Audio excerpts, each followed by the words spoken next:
So this is the question number 39 from CBSE sample paper midterm 2021, and this question comes under the topic user defined function in Python. So in this question a code has been given to you and as usual आपसे पूछा गया है कि इसका output क्या आएगा। तो ध्यान दीजिए कभी भी प्रोग्रामिंग वाला क्वेश्चन आए तो first step is always generating A flow of execution.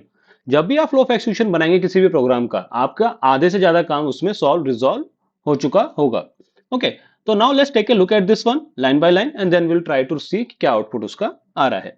Okay, तो आपकी सहूलियत के लिए मैंने ऑलरेडी लाइन नंबरिंग कर दी है। नाउ लेट्स सी कि कैसे प्रोग्राम एक्सिक्यूट हो रहा है, then we will able to derive the output. तो first thing first it will see the line number one. Line one पे क्या है आपका फंक्शन डेफिनेशन है। इट्स सो दैट इंटरप्रेटर क्या करेगा, इसको एक्सिक्यूट नहीं करेगा, इग्नोर कर देगा। It will move to the line directly to line number 7। Line number 7 पे क्या है आपका एक लिस्ट डिफाइन है। ओके, इसको स्टोर कर लेगा वैल्यू को किसी मेमोरी लोकेशन पे। Now it will go to line number 8। Line number 8 पे क्या करा आपने फंक्शन कॉल कर दिया जिसकी क्या दो पैरामीटर पास कर दिए एल एंड 4। एल क्या है आपकी जो लिस्ट आपने उससे प्रीवियस स्टेप में डिफाइन करी and 4 will be the value of जो भी उसके अंदर वैल्यू हम पुट करना चाह रहे हैं। तो after line number 7 it will go to line number 1। क्यों? क्योंकि फंक्शन क्या हुआ है आपका कॉल हुआ है। Sorry, after line number 8 it will go to line number 1। क्यों? क्योंकि फंक्शन क्या हुआ है आपका कॉल हुआ है। Now when function is called M की वैल्यू क्या हो जाएगी एल के बराबर और एन की वैल्यू क्या हो जाएगी आपकी 4 के बराबर। क्यों? क्योंकि जब आर्ग्यूमेंट में दो वैल्यू पास हुई है, दो ही वैल्यू रिसीव हो रही है, तो एम की वैल्यू विल बी एल के बराबर और एन की वैल्यू विल बी 4 के बराबर। Now for this one it will go to line number 2। Line number 2 में क्या है आपका आई इन रेंज एन। तो आई इन की वैल्यू क्या हो जाएगी रेंज 4। रेंज 4 का मतलब क्या है, आई की वैल्यू क्या रहेगी 0 से लेकर 3 तक। सो दैट अब क्या करते हैं, लेट्स से आई की वैल्यू क्या रहेगी आपकी 0 1 2 और 3। अब तीनों ही स्टेप में आपको देखना है कि 4 इटरेशन आपकी रन करेगी और 4 इटरेशन में क्या आपका आउटपुट बनेगा। For your convenience let's say L की वैल्यू क्या है आपके अब एम के बराबर, तो क्या हो जाएगी इसकी इंडेक्सिंग 0 1 2 3। ठीक है, तो क्या करना है आपको फर्स्ट केस में चेक करना है इफ एम ऑफ आई, यानी अगर मैं बात करूं एम ऑफ आई की, तो जब आई की वैल्यू 0 है तो एम ऑफ आई की वैल्यू क्या है आपकी एम ऑफ आई बिकम्स 25। ठीक है, अब आपको क्या चेक करना है कि जो 25 है वो क्या 5 से डिविजिबल है। यस, इन दिस केस में क्या है यस, तो condition become true. Condition true हो गई तो क्या होगा, अब statement number 4 will be executed. Now after number 3 4 will be executed. तो 4 में क्या होगा M of I will be divided by 5। तो क्या होगा 25 divided by 5 value become 5। Okay, now after line number 4 it will go to line number 5। Line number 5 पे क्या check करेगा कि जो आपका एम ऑफ आई है जो कि क्या वैल्यू है 5, is it divisible by 3? No. इस केस में कंडीशन क्या बन जाएगी आपकी फॉल्स। तो नंबर लाइन नंबर 6 एक्सिक्यूट नहीं होगी। It will go again to line number 2। Line number 2 पे क्या होगा आई की वैल्यू बिकम 1। आई की वैल्यू 1 है तो एम ऑफ आई कितना हो जाएगा आपका 8। Now at line number 4, sorry line number 3 it will check it is divisible by 5, condition become false. False होगा तो आपकी लाइन नंबर 4 एक्सिक्यूट नहीं होगी, it will go to line number 5।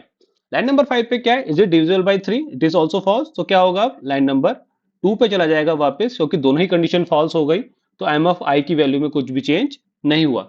Now I की वैल्यू क्या हो गई है वो 2। सिंस आई की वैल्यू 2 हो गई तो एम ऑफ आई कितना हो गया आपका 75।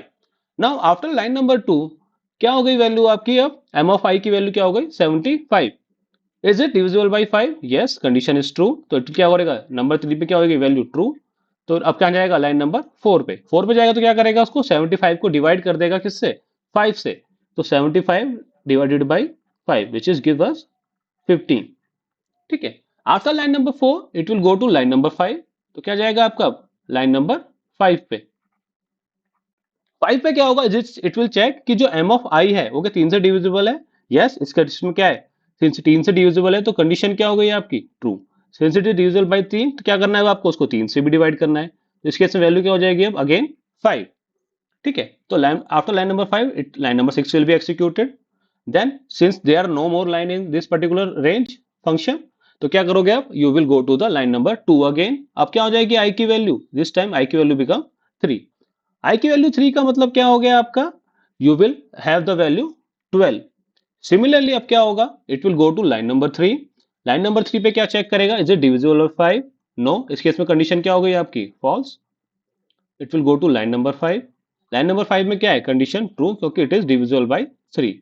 3 पे है तो क्या हो जाएगा, लाइन नंबर 6 एक्सिक्यूट होगी विच इज डिवाइडेड बाय 3। तो क्या करोगे अब आप 12 को डिवाइड करोगे by 3 which is gives you 4। ठीक है, तो चारों ही केस में क्या आ रही है आपकी value like this. Okay, now आपकी क्या हो जाएगी, it will go to line number 2 again. Line number 2 पे जाएगा तो क्या होगा, अब आपकी रेंज एग्जॉस्ट हो जाएगी।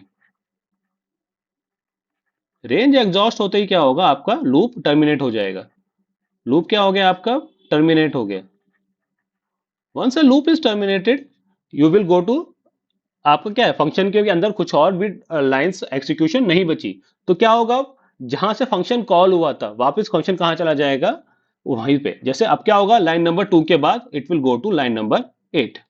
तो अगर मैं बात करूं, it will go to line number 8। Okay, तो let's say I take it from here, line number 2 के बाद कहां चला गया, लाइन नंबर 8 पे। ना after line number 8 it will again क्या चल रहा है, आपका लूप चल रहा है। अगेन फिर से आप किसके लिए, फॉर आई इन एल।